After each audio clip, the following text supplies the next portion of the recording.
This episode is brought to you by the European Coworking Assembly. We are everything Coworking Europe. If you head to the Coworking Assembly website, you can connect with our World Coworking, European Freelancers Week, Coworking Symposium, Coworking Library, and Coworking Tools.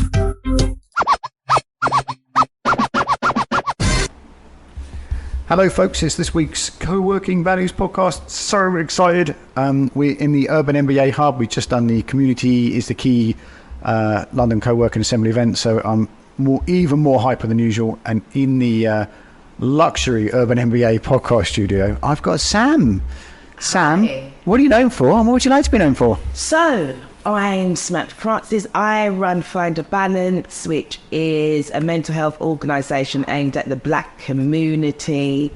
And I want to be known for changing the way mental health is perceived and looked at, and take away the stigma around mental health in the African and Caribbean diaspora.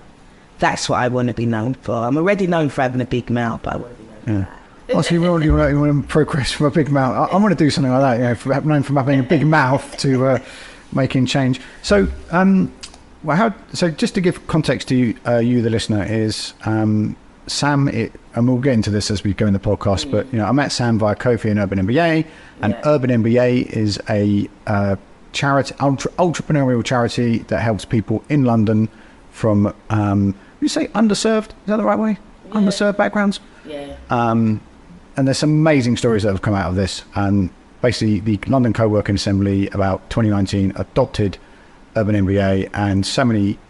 I think the thing that the co-working folks in London do is help Urban MBA graduates and participants grow their network, which is super valuable. Does that sound an accurate representation? Yeah, it is. That's exactly what it does. And there's a lot of, like we did this podcast, a lot of people get pulled into things because they're innocent bystanders. And Sam. And last year we did an event in Town Square, and Sam was on that panel with some other folks, which we can't remember the name of, can we? But I can't remember the name. It was a brilliant event, and I spoke about my experience and how I became the social entrepreneur, and how these co-working spaces are so effective for us and positive because you get to network, meet new people, So I was speaking about that, but I can't remember now. It was a plush place and good food as well. Good food, that's it. It's all about the food. Yeah. So I noticed you said at the beginning mental health in the Black community, because when I first met you, it was male mental health in the Black community. Have you changed, or is it still? Because that's the origin story.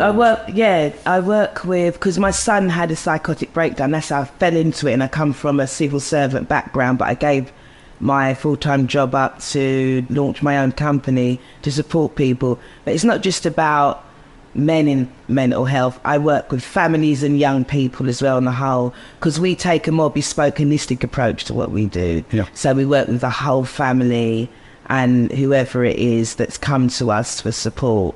Because as you know, Black people, the stigma around mental health, they don't reach out, so you find that they come in contact with services at the more severe end of their diagnosis, where they get sectioned or they go through the police system and then end up in a mental hospital. So that's why we work with families and young people. And so you said there about how you got into this. So can you go through your? I'm sure you said it a million times, but that really important and touching origin story. Yeah, I know. It was yesterday. I mean, imagine you're out for dinner with friends, drinking a glass of wine, having fun, and then your neighbour calls and says, "Oh, your son's hanging out the third floor window saying the devil's after him." My life just literally stopped. I couldn't speak because I couldn't process what she actually said. And I said, "What?" I never forget it. And I had my friends there and some family members, because he didn't come out that day. And I was just... They were saying to me, "What is wrong? Something's happened. We can see it on your face." And I couldn't talk. I remember my daughter saying, "I'm going home." And my daughter just left because my daughter was there. And we went home, and he was basically, what was happening, he was hearing voices, he was hallucinating, and we spent 9 days with him at home. Because obviously I didn't want to take him into the hospital because stigma around, they're just going to drug him up. when they drug him up, he's not going to be ever the same. Then I had people, like friends and family saying, oh, you can't take him to the hospital, and this is witchcraft and voodoo. So I had, like, you know, when you get a pastor come round and they pray with you and all this stuff. And over the days went by, my son was just getting worse. Do you know what I mean? And then he started to get aggressive, like punching at the windows and saying that Sony Records is here and Bill Gates and all this crazy stuff. So I took him to the hospital, where I waited like 18 hours for him to have an assessment. And he was sectioned under the Mental Health Act too. But remember, I had him at home for 9 days, so it affected the whole family.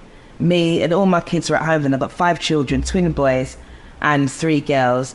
And it just affected all of us. But once he was sectioned, it was like a sense of relief. I'm not even being horrible. I was so happy because I thought he's in a safe place and I don't have to worry about, you know, how he's going to be looked after. He'll get specialist help, he'll get medication. But I made it quite clear that I don't want my son drugged up at all. And that, you know, he's at uni and he works 2 jobs, because he was at the time. So I didn't notice anything wrong with him. But then he was in hospital for like 9 days and he escaped. So I brought him back to the hospital and I said, release him into my care. But over those days when he was in hospital, it gave me time to like research on mental health, psychosis, hearing voices, all this stuff. Then I started looking at statistics and I found out that black people are at the more severe end of mental health. And I just thought, this is ridiculous. But because of my own experience of the way we was treated, because there is institutionalized racism, okay, there is. No one likes to talk about it, but it is. And because of that, we are treated differently. And I thought, you need an organisation that advocates and can support you if you're going through this experience. And then I just thought that I'd launch Find a Balance. And what no better name than that, Find a Balance, because it is about that. You need to find that balance within yourself and get that support to ground yourself. And that's how I went into my company. But once my son got home, I sorted out like healthy eating. I had to fight to get him therapy. Then it took like 7 months for him to get the therapy. And then once he went, he said, I'm not going back again. They can't relate to me. Just being in the room with someone with sitting there with their pen. I'm not being horrible, but she can't relate for me. I'm from a Jamaican descendant and she doesn't understand our culture. So I just don't feel comfortable. I just don't want to go. So I just thought, oh my God, it's so true. If you can't resonate with someone, how are you going to give him a proper service? And that's how I organised and created a program, my Balanced Work program. And that's about receiving talking therapy within 7 days of contact with us, you know. It's more holistic, it's more bespoke to the individual's needs. It's about physical exercise, yoga, boxer training, whatever. I've got people that I work with that provide these services. Then it's also about mentoring, you know, getting to grips and understanding what's been going on, integrate into the family to let them know what's going on and what support's out there. So that's why I launched a more bespoke holistic program. And then Kofi, who runs Urban MBA, he created a bespoke program for individuals that come through my organisation that need help with employability, education, training or entrepreneurship. Because obviously when you've had a mental health breakdown or suffered with mental illnesses, just the whole way you work and that is different from someone who hasn't, obviously. So Kofi created that and I combined it into one program, and that's what I've been delivering for the past 7 years, and I love it. Man, that sounds so easy. It's very hard. As I'm listening, that's, you know, because I've heard that story a few times, but like it's so easy to feel like that, you know, oh, this happened and this happened and this happened, and it was all like in one kind of week. Yeah, no, it was over a time. And, you know, as time gone on, I've built up and, you know, I've got to do more things. I've won awards and things like that. But it's my passion that drives me, because it's not easy. And it's things like this, meeting people like you and networking in like co-working spaces, you don't know who you're going to meet when you go to them type of places, do you? And it doesn't matter that I do mental health or that person does digital or IT or something.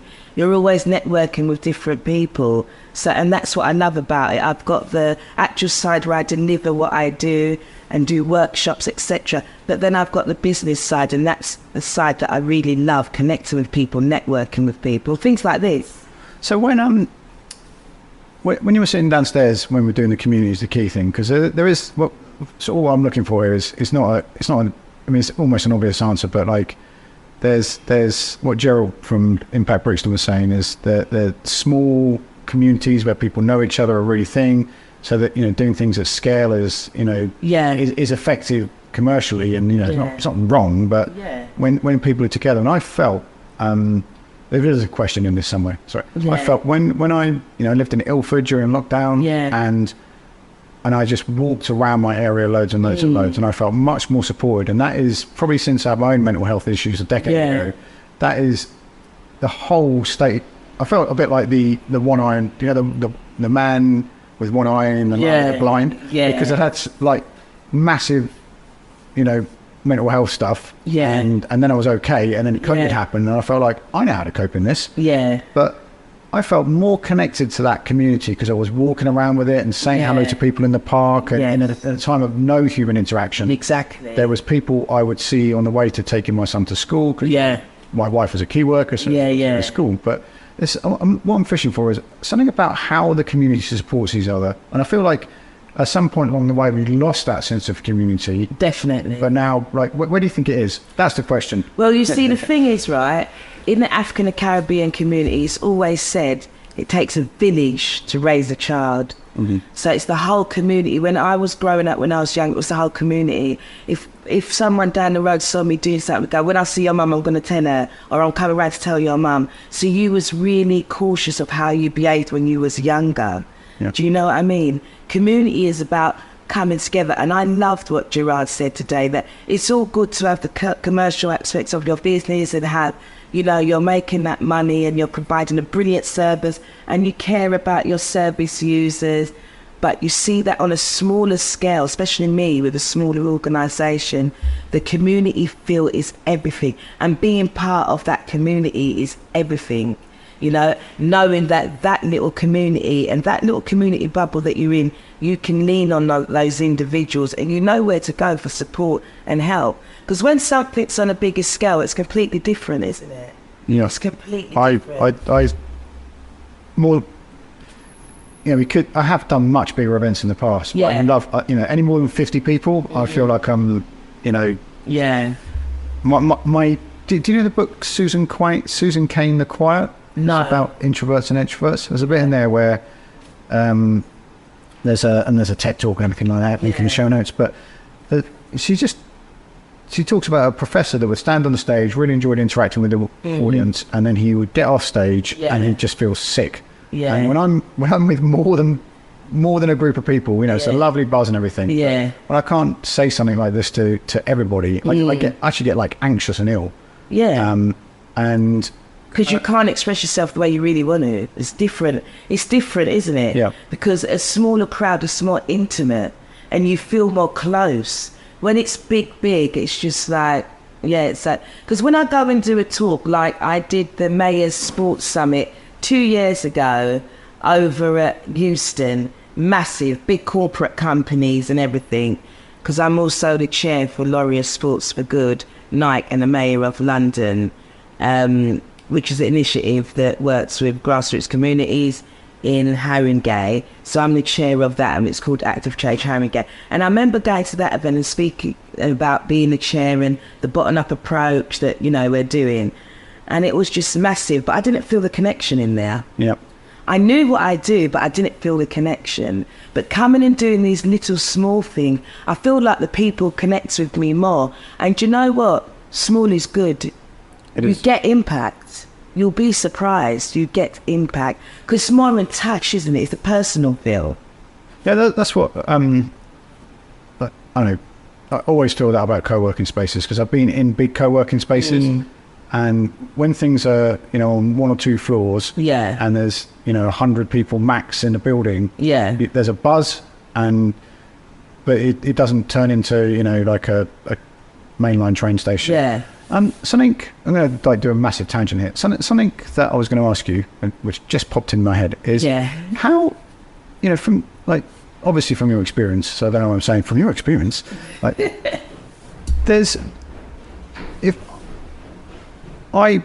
think that young males get accidentally left out of conversations, so they get lost. Is that what you do? Is that me thinking something on someone else's behalf? No, but do you know what? They are lost, aren't they? Mm-hmm. Because that connection's gone.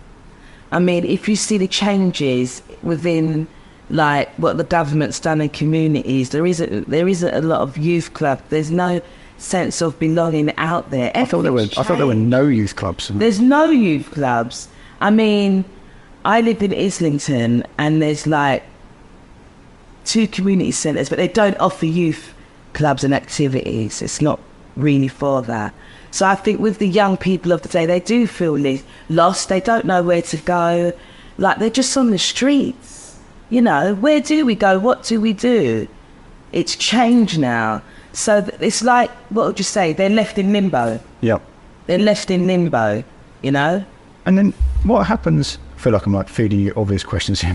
That's all right. What is that? So when I'm a young London male, and I'm about 17, 18, and I'm sort of collegey, and there's a lot of pressure on me to work out what to do with everyone wants you to work out what you're going to do with your life when you're 17, and you don't know what you want to do with your life, and there's no one. And I think pressure. I didn't know that looking back, there was so much pressure and strain and stress on me, but I didn't understand. I mean, I was 17 about 300 years ago, but I think Margaret Thatcher was still Prime Minister then. But there's so much. I think we understand mental health better, but what are you supposed to do? Do you know what? A lot of the young people, especially if you're talking about males, they are under immense pressure. Men on a whole, let alone just black males. Obviously, they're under pressure because they've got to be macho, they don't cry. Well, that's a perception that they've grown in. But I work with so many teenage males, say from the age of 16 to 21, that are struggling with anxiety, and they've got nowhere to go, no one to speak to. It's because a lot of my clients that come to me, it's word of mouth. Them saying Sam, contact her, she's helped me and she's done such and such, and then they'll come in. But they are striving anxiety and that loss of direction. They don't. Yes, I'm going to college because my mum says I have to go to college, but they've got me doing this because that's all I can get into. But really, I want to do this. But my mum, my parents are not hearing that. So they're anxious because there's so many different things they're going through. Peer pressure, try to keep themselves even safe. People don't think about that. Trying to keep them safe on the streets of London now, it's not easy. It's not just about if you mix with that crowd or you'll hang around that place or that. It's not just about that. I remember something about. I felt very naive when one of the first things we did with Urban MBA, someone from a co-working space said, "Oh, you could come and use our co-working space." Yeah. And the area. I'm not going to say the area on purpose, but the area they were in, if they moved to the area where the co-working space was, they'd be crossing a gang line. Right, you see? And I'd never, that's the first time I'd been in that situation. It's if you just come over here and... Well, it's not like that though, is it? Really, to be young people. Because the first thing they're going to say, where are you from? What are you doing here?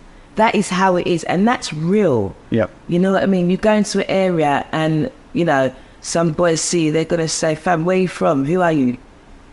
And you might just be coming in to go to that co-working space, like you said, innocently, to go and do a day's work. And anything could happen to you. So that I mean, obviously, and that's realistic on the streets of London right now. I've never had to consider. See? Yeah. But now, young people do. When I was young, I was going north, south, east, west, and I lived in east. It wasn't a problem. But now it is. Because they're going to check you. Where are you from and what are you doing here? Do you know what I mean? That's what I mean with innocently. You don't have to be involved in anything. You might just go into an area and you get checked. Mm-hmm.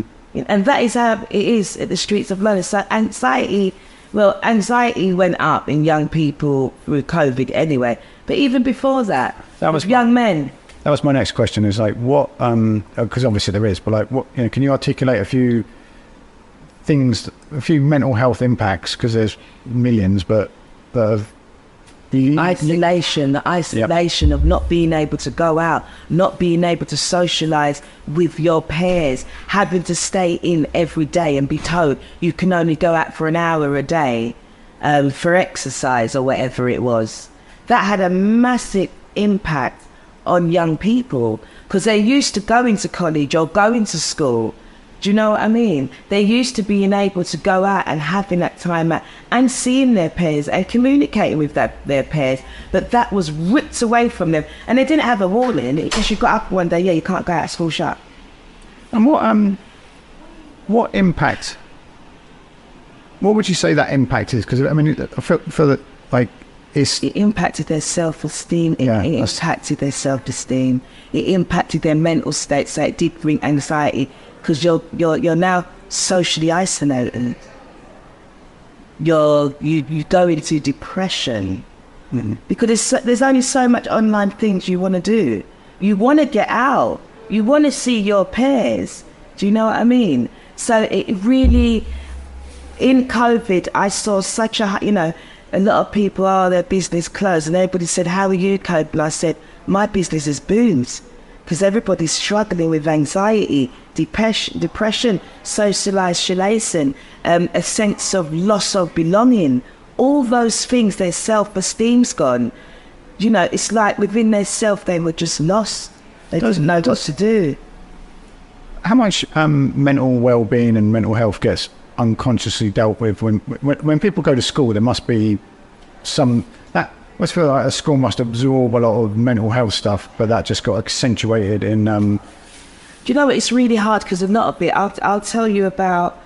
Let's talk about PRUs. A lot of black males, they pass through the PRUs system because of their behaviour in school. Can you say what the PRUs is? Pupil referral units. Yep.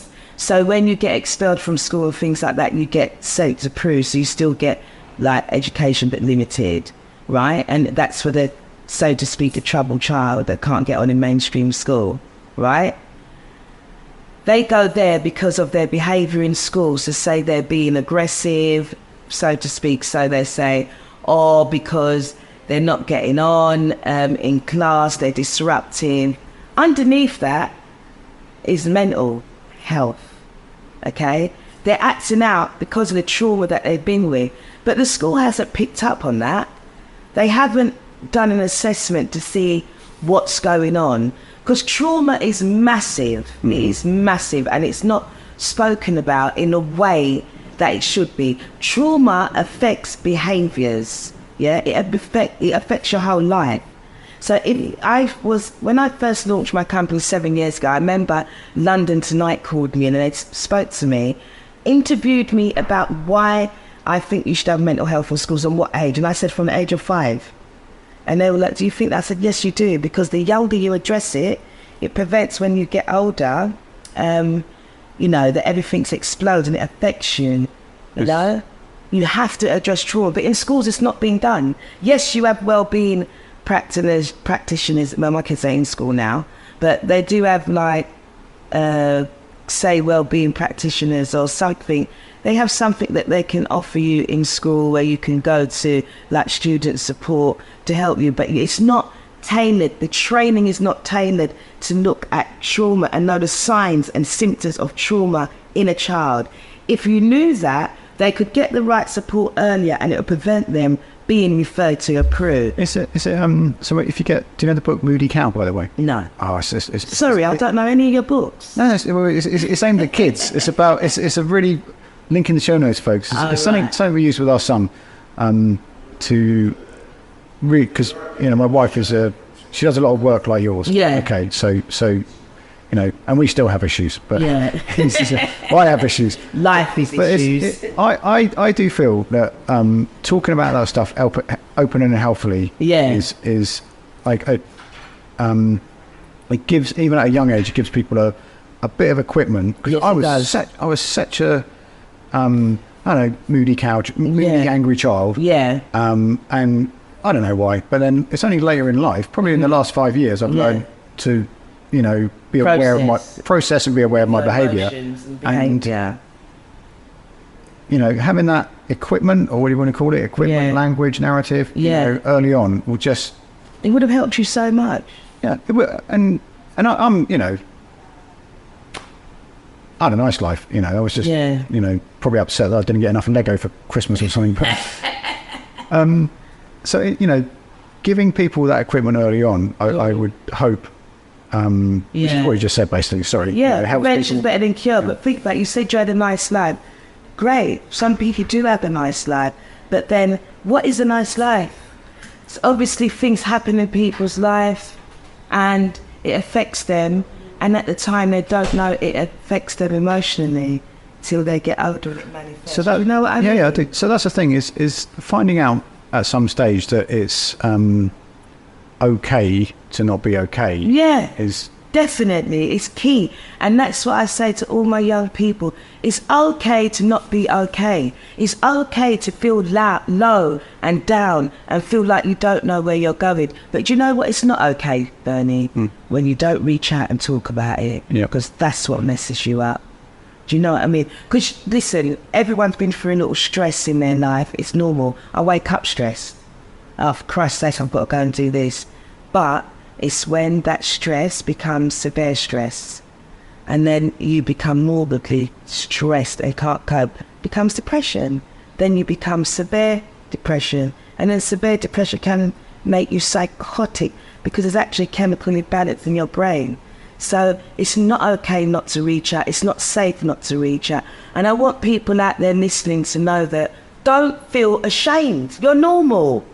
You're normal. It's okay not to be okay. It's okay to feel down. It's okay to start to have dreams or flashbacks or feelings about the trauma you experienced when you was younger or whatever, or something that happened to you recently as an adult or a teenager, whatever. It's okay for that to manifest, to tell you that is your body and your mental state telling you you need to address that now. So reach out and get the help.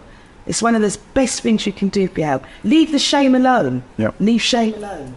So when you're, because you must say that a lot, like you must be aware of a lot of people that don't know how to reach out, even though, because you can call up one of the famous mental health charities or to a mate, but like how there's people that's just not doing that. How do you, because you know I've been in that situation, and it's only when someone, as my friend Daniel said to me, I rang him up one day and just described the feelings I was having at the time, and he said, this was in December 2012, and he said, I'm so glad you brought this topic up because I've been looking for months to find a way to say something about this to you. See? And he's a counsellor. Look at that. And I was like, and I didn't, you know, I didn't mean to make this about me, but I didn't realise it was okay to, you know, talk about that to someone else. Yeah, because some people don't feel safe to. And don't forget, there's a big stigma around mental health on a whole, so imagine in the black community as well. People don't feel safe to talk about these things. And you know what? We're grown up in a culture where don't let people on the outside know your business.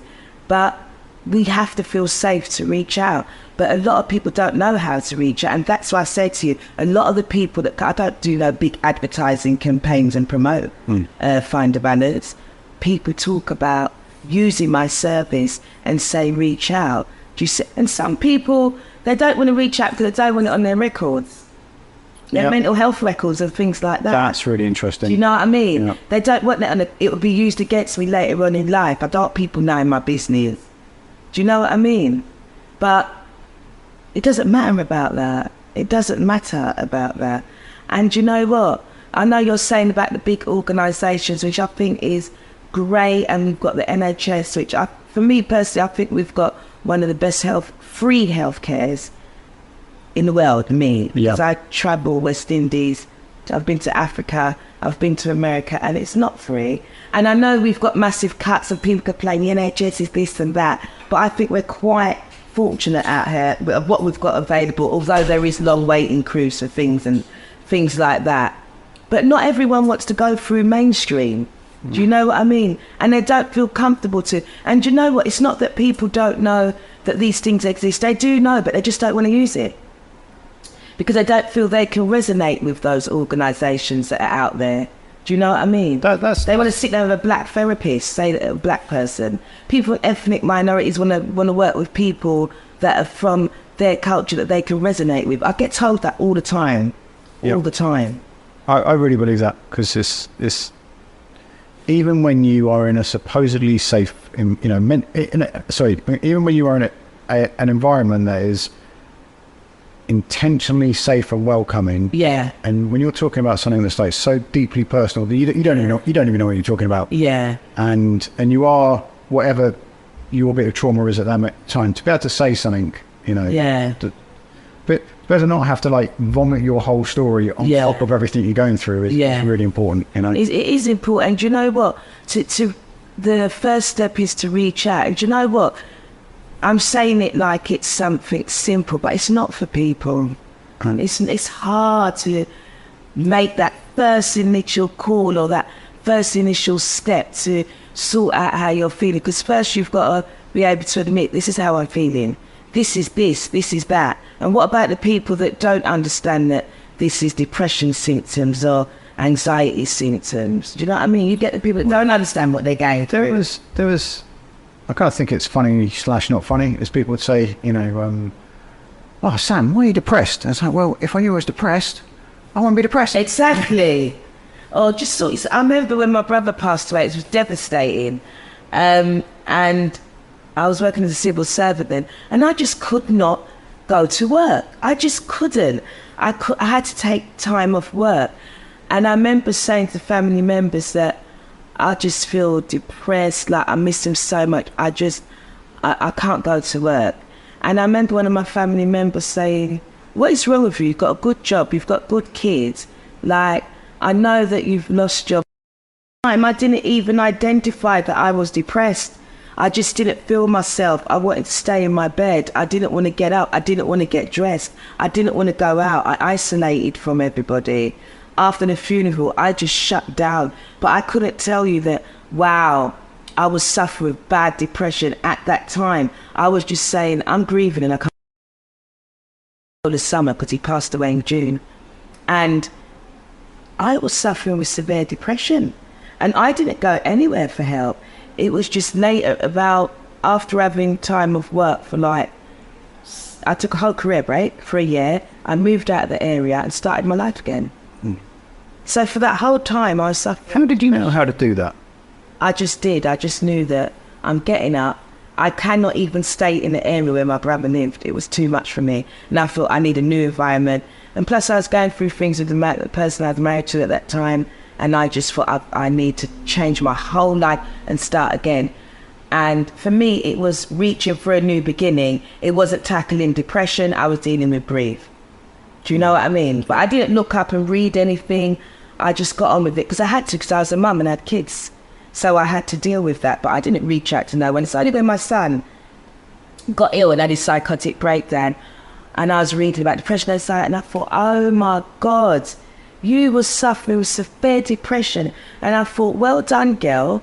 But then it made me have compassion and heartfelt for all other people that go for that and didn't have that help and support. And that's why I love what I do. I often feel like there's so much I've read, and like how much of a mess I'd be in if I hadn't have read that stuff or even done podcasts like this. Like, and I know, I hope this comes out right. It's like, people are going through stuff and they just don't know all this is over here. Yeah, they don't. And that breaks my heart. We need to find a way to finish because I'm really enjoying this. Yeah, it's like I could speak all day. If we know someone who, the way Daniel did that with me, if we know someone, how can we help them reach out? Because sometimes if someone said to me, oh, you should go and get help, immediately I'll be like, well, I don't need help. I'm like, invincible. No, but it's all good to say, oh, you should go and get help. Yeah, but where should they go and get that help? And who's the person you're talking to? Do you know what I mean? because that one glove fits all approach, it doesn't work. Totally So agree. you come to someone, you think, you know what, I think they're suffering depression. So what's their ethnicity? What's their background? Try and find a solution for them and say, look, do you know what, I found this, they do this and they do that. Give them a little solution. Don't just say go and reach for help, because if it was that easy, they'd go and reach for it, wouldn't they? Yeah. Do you know what I mean? Show them that solution of where they can go and where they can get that support, and just have that compassion for them and understand that that's where they are, because people are killing themselves. This is a serious matter. It's really, people are killing themselves because they can't cope. They're getting help, but the help's not helping them. And we will finish, but like, is suicide, I should know this, but like, is suicide definitely on the up since Yeah, COVID? definitely. It's on the up across the board, especially in the black community. I mean, my best friend of 30 years committed suicide in December 2021. And look, I'm a mental health specialist, run my own organisation. I couldn't support her. In and out of hospital, still took her own life. Yeah. So, you know, it has really gone up. It's really gone up. And when someone decides that that's what they're going to do, then that's what they're going to do, you know? And it's so sad and heartbreaking, the impact it has on families. Because for me, it was, why? And why did she give up? But it's not our right to judge or think, why did they give up? It was where they were at that time. Do you know what I mean?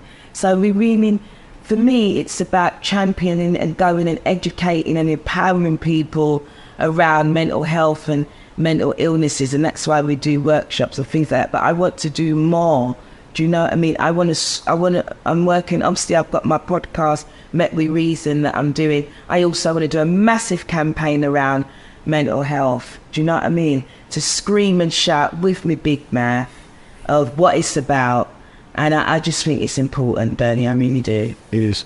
I'm gonna stop there, and I've got another 14 million questions. Thank you for, you know, and I've forced you into this chair today. You know, I know you find it difficult. Welcome. I know you find it difficult to talk. And No, I don't. thanks for coming back and because the other thing, just before we go, where did you meet Kofi? I met First. Kofi when I was like 7 years old. We were going to primary school together in Hackney. And then he moved and I was still there. And then I moved to Newham with my parents. My parents bought a house in Newham. And then we got back together, 11 years ago. My daughter was going out with his brother. Really weirdly, there was a family event and he was there, and I was like, oh my God, Kofi, what are you doing? He went, what are you doing now? I went, Shanika's my daughter. And he went, get the hell out of there. Junior's my brother. And I went, well, we've connected again, haven't we? Mm. And then I went to Kofi to help me launch my business. Lovely. Yes. So thank you very much for your time and attention today. It's always lovely talking to you, Bernie. I needed to hear that, you know. There's, if you go to if you put into your favourite search engine European Co-working Assembly or London Co-working Assembly, you can find all the things we're doing. There'll be links in the show notes, and be careful out there. It is a jungle. Thank you.